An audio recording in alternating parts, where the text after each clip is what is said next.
Caros irmãos e irmãs, o Senhor esteja convosco. Ele está no meio de nós. Proclamação do Evangelho de Jesus Cristo, narrado segundo João. Glória a vós, Senhor. Naquele tempo, Jesus ergueu os olhos ao céu e disse: Pai, chegou agora a hora. Glorifica o teu Filho, para que o teu Filho te glorifique a ti. E porque lhe deste poder sobre todo homem, ele dê a vida eterna a todos aqueles que lhe confiaste.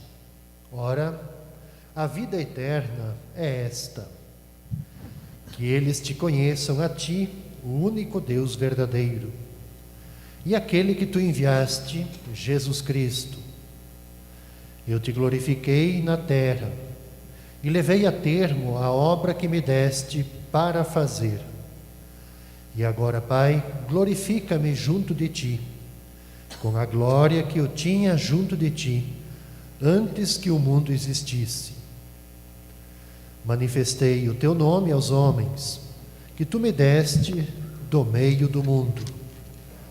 Eram teus e tu os confiaste a mim, e eles guardaram a tua palavra.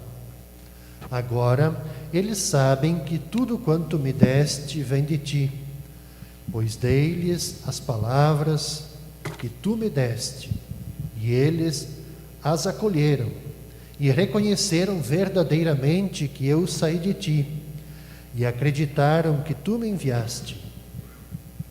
Eu te rogo por eles, não te rogo pelo mundo, mas por aqueles que me deste, porque são teus. Tudo o que é meu é teu, e tudo o que é teu é meu. E eu sou glorificado neles. Já não estou no mundo, mas eles permanecem no mundo, enquanto eu vou para junto de ti. São para nós, irmãos e irmãs, palavras de salvação. Glória a vós, Senhor. Podemos sentar um instante.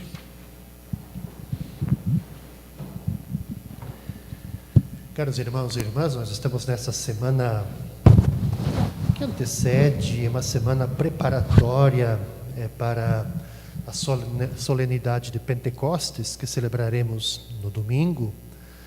A gente costuma dizer na igreja que essa semana é o tempo, enfim, do Espírito, porque todas as leituras elas nos levam para essa expectativa da chegada, dessa celebração, dessa festa solene.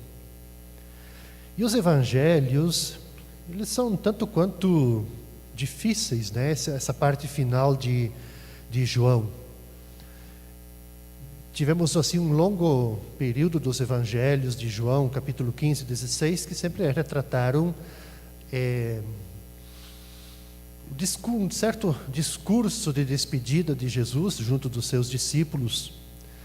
E agora, essa semana, nós temos aquele último momento de Jesus junto dos seus, como uma espécie de um testamento que ele deixa, que a gente costuma também dizer que é a oração sacerdotal de Jesus. Veja que Jesus ele está muito consciente do seu momento, consciente de que chegou sim a hora, que chegou esse tempo da sua paixão, de sua morte, mas ao mesmo tempo é o tempo da glorificação. Por que da glorificação? Porque ao mesmo tempo que ele vai sofrer toda essa paixão, né? É o tempo da suprema também manifestação do amor do Pai e do Filho que nos amou. Então é um testamento. Como se diz assim, ele faz assim uma retrospectiva da missão que ele recebeu, né? E ele diz: olha, eu fiz aquilo que eu tinha que fazer, aquilo que você me confiou, eu fiz, procurei transmitir a palavra. Muitos guardaram a palavra, muitos recusaram a palavra. Então é um testamento. E isso acontece em todos os tempos. No nosso tempo também há aqueles que vão acolher e aqueles que vão recusar a palavra. Aqueles que vão acolher e vão recusar a viver e participar, praticar da fé cristã. Isso é de todos os tempos. Mas eu queria fazer uma provocação à luz desse evangelho também, porque veja, ele fala aqui de vida eterna. E ele deixa muito claro para nós o que é vida eterna, o que é conquistar a vida eterna. A gente às vezes fica imaginando, né, o que é a vida eterna, e Jesus ele simplesmente lhe diz: olha, o que é a vida eterna? A vida eterna nada mais, nada menos é do que nós conhecermos o Deus de Jesus Cristo. É o que ele diz aqui: conhecer o Deus de Jesus Cristo, conhecer o Filho, conhecer o Espírito Santo. Mas há um pequeno acréscimo que faz toda a diferença. Conhecer não só com a mente, mas de nós termos essa grande capacidade de conhecê-los com o coração. Em outras palavras, nós não vamos conhecer os segredos de Deus, nós não vamos fazer a experiência de Deus, nós não vamos compreender o Evangelho de Jesus Cristo, nós não vamos sentir a presença do Espírito Santo enquanto nós tivermos uma fé racional. A gente pode fazer grandes interpretações teológicas, enfim, históricas, sociológicas, tantas, né, da Sagrada Escritura. Mas não necessariamente isso é uma experiência que a gente faz de Deus. A gente vai tentar descobrir o que é verdadeiro, o que é histórico, o que não é, o que é Jesus, é aqui humano, o que é o Cristo da fé. A gente pode fazer essas pesquisas, mas isso não nos leva ao caminho da fé. Então Jesus chama atenção aqui no último discurso, nessa grande despedida, ele passa a experiência dele. Quer dizer, nós vamos compreender os grandes segredos de Deus, as manifestações de Deus, na medida em que nós, de fato, trabalharmos o nosso coração. A experiência de Deus, ela não se dá mediante a mente. Então nós precisamos sim conhecer Deus, conhecer Jesus Cristo, sentir a ação do Espírito Santo, estando em comunhão com eles. Comunhão. Então a comunhão se dá exatamente nessa perspectiva de estar na sintonia. Então não é algo racional de mente. E mais, Jesus vai nos provocar que a gente precisa conhecê-los, mas também esquecendo tudo mais. A centralidade é Deus, a centralidade é Jesus Cristo. A centralidade tem que ser a ação do Espírito Santo. O resto, ele vai dizer, o resto pertence ao mundo das coisas que passam. O resto pertence àquilo que é efêmero. O resto pertence assim, àquelas coisas que acabam não tendo consistência. Que não vale a pena a gente ficar gastando tempo, a gente ficar se apegando. Então, nós precisamos de fato conhecê-los, fazer essa experiência de proximidade. Para dizer no finalzinho de tudo isso, dessa grande oração sacerdotal que Jesus faz, para dizer nada mais, nada menos de que a nossa vida cristã, ela também precisa, assim como foi a vida de Jesus Cristo, ela tem que ser um contínuo progresso no conhecimento de Deus.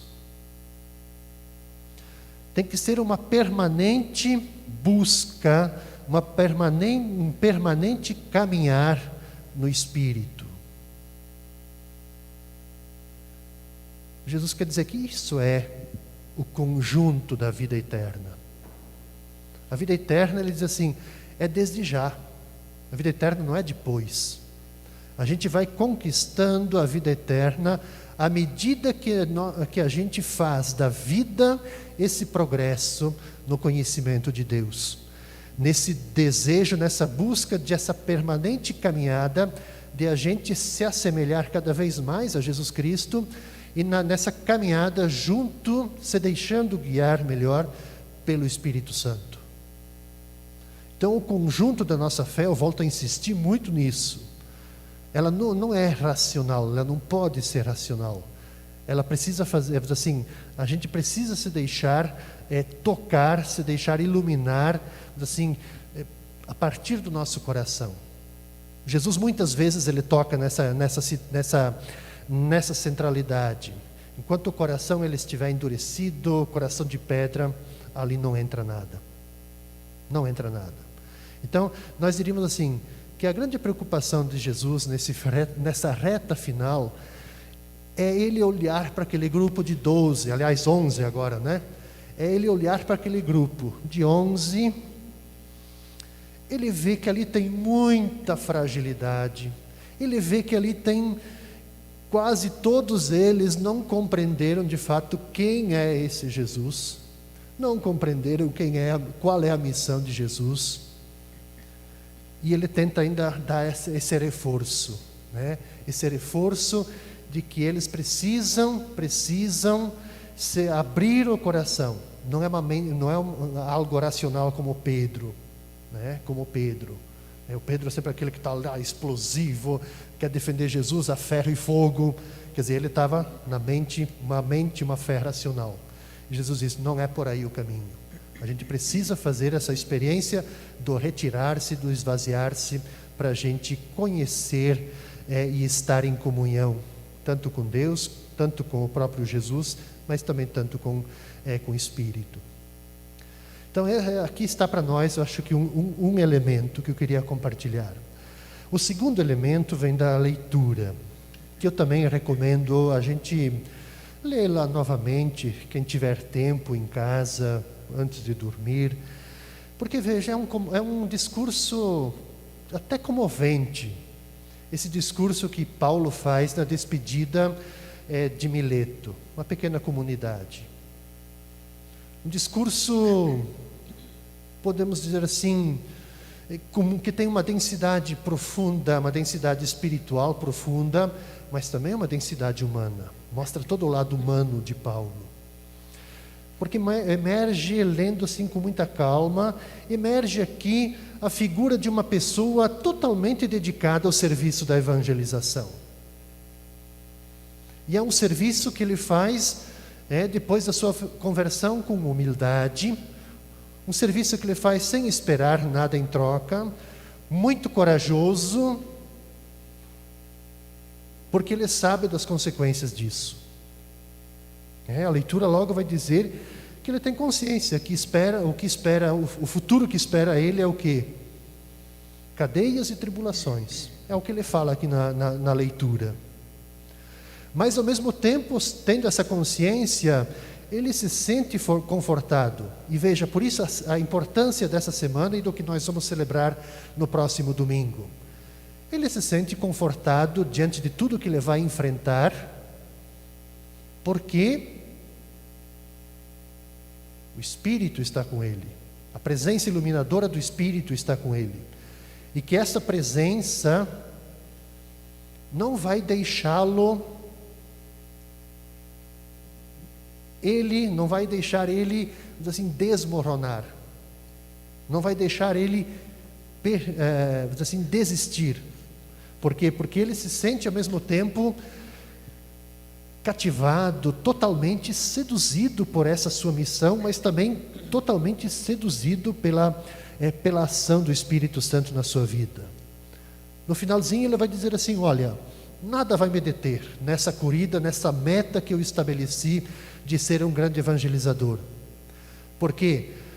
Porque para mim, mais importante de tudo, e é muito urgente, dar o testemunho do Evangelho da graça de Deus.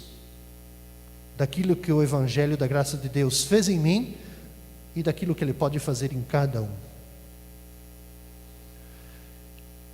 Aqui temos um outro elemento importante, que é assim, o desafio para nós também, né? No sentido de que Paulo, a partir desse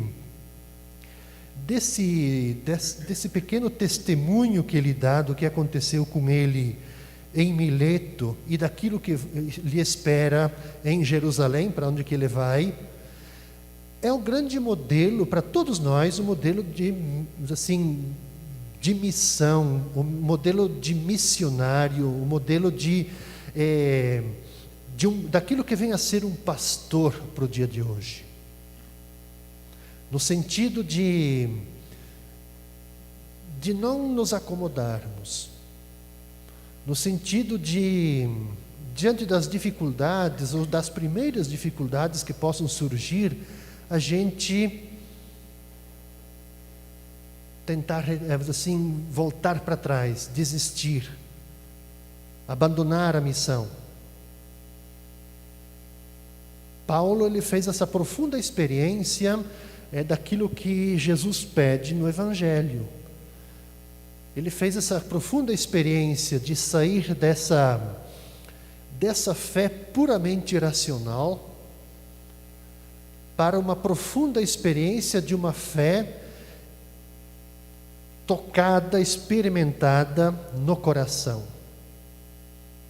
Onde que Paulo, sendo tocado lá no coração, ele pôde de fato conhecer e estar e permanecer até o fim de sua vida em comunhão com Deus, em comunhão de vida e missão com Jesus Cristo, mas acima de tudo nessa grande sintonia impulsionado pela ação do Espírito. Então essas leituras de hoje, de modo especial a primeira leitura, ela nos mostra exatamente qual é a eficácia, né? A gente às vezes celebra os dons do Espírito Santo, né? A gente celebra a solenidade de Pentecostes, no dia do crisma, né? Vem o bispo aí, crisma, né? Os que fizeram o processo catequético, se faz os desenhos bonitinhos aqui, né? Para todo mundo ver quais são os dons do Espírito Santo, mas a gente fica nisso. Aqui não, aqui na leitura, Paulo fala exatamente o que significa o Espírito Santo na vida da pessoa. É o encorajador, é o dinamizador. É aquilo que faz a gente passar por cima de todas as dificuldades. Aquilo que vai fazer Paulo passar por cima, mesmo sabendo que vai ter cadeia e tribulação para ele vai dizer assim, não, vamos lá. Então, isso que, assim, quando a gente fala assim, nós estamos na semana do Espírito, no tempo do Espírito, é para que nós possamos, então, perceber, a gente possa fazer essa mesma experiência de Paulo, de a gente passar desta fé racional para uma fé do coração. Que Deus nos ajude, que essas leituras de hoje e de amanhã, consequente também, todas elas, de fato, nos inspire para essa busca dessa fé experimentada pelas primeiras comunidades, mas de modo especial essa fé experimentada por Paulo. Assim seja. Assim seja.